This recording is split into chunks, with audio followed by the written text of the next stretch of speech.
All right.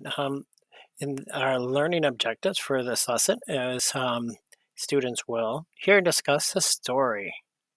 And we're going to discuss the setting and plot, which we've been working on. And you get to read independently for up to 30 minutes. And then you can email me through Schoology and tell me what you read. And you can tell me some of the setting and plot of your independent book.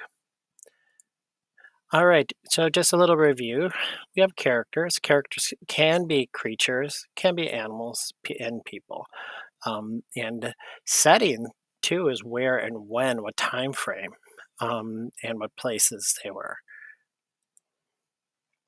And plot is a big word, but remember, it's just the events that happen in the story, and we always go from the beginning to the middle to the end. That's called the plot of the story. All right, so we've been making inferences to help us better understand stories. I remember an inference is taking your background knowledge and the clues that the author gives you, and to come up with an educated guess called an inference. This week, we're going to continue to explore inferencing and revisit story elements such as character setting and, and plot, and a little bit of conflict, things that happen, like a problem that happens. This is called Amelia's Road, and the author is Linda Jacobs Altman, and the illustrator, the person who did the pictures, is Enrique O. Sanchez. Now, today we're going to read Amelia's Road. The main character is right here. Her name is Amelia Martinez, the daughter of a migrant farm worker. Now, that's a new probably concept for you to understand. Migrant farm workers are a farmer who moves from place to place where the harvest uh, season goes. So they might be working in Wisconsin for a little bit, then they might go, during the winter, go more south, and they gather up their whole families and move around to wherever the crop is. So if they're up here picking apples during fall, and then it gets too cold up here, they will move all around for wherever there is work, and they'll just put everything in their car and travel from one place to another. Often, children like Amelia, they work in the fields alongside their parents. If they go to school, they go to different schools all the time, get moved around, and they're before school and after school, they usually work right next to their parents and help out. Amelia's Road. Now, Amelia Luisa Martinez hated roads, straight roads, curved roads, dirt roads, paved roads, roads leading to all manner of strange places, and roads leading to nowhere at all. Amelia hated roads so much that she cried every time her father took out the map. The roads Amelia knew went from farms where workers labored in sun-struck fields and lived in grim gray shanties. Los Caminos. The roads were long and cheerless. They never went where you wanted them to go. So when they would move to these places, they would get just a little tiny shack to live in with their whole family. Usually that was part of the deal. They go there and help out, and they get a place to live to help out.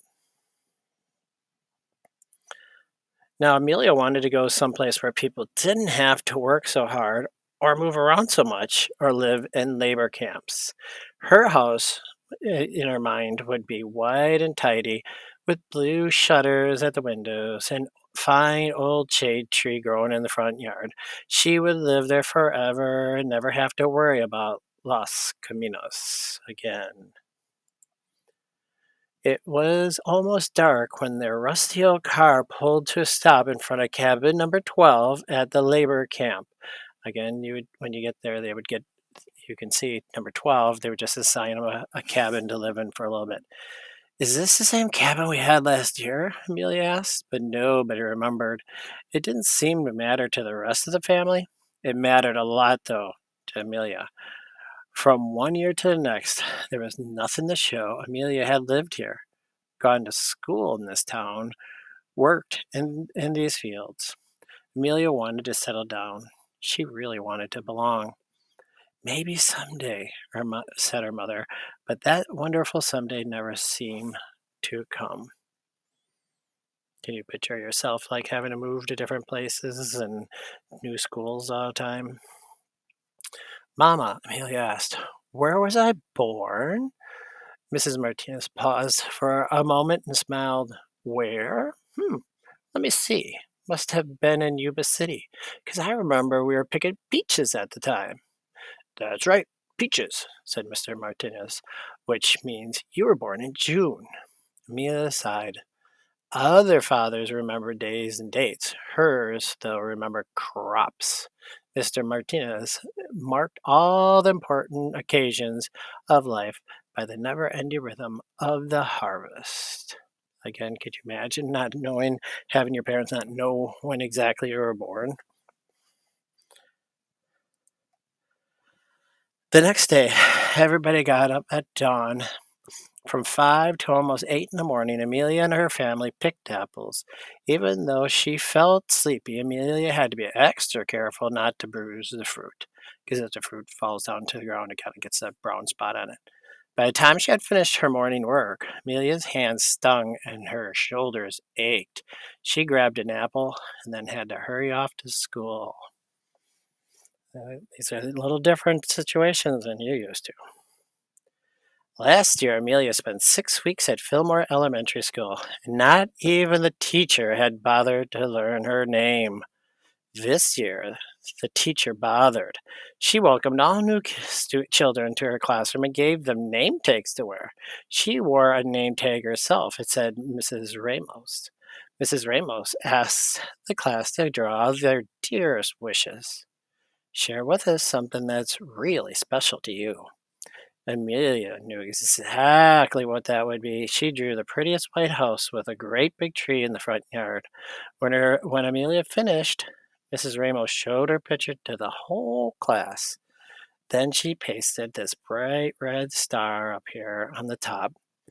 By the end of the day, everybody in the class had learned Amelia's name.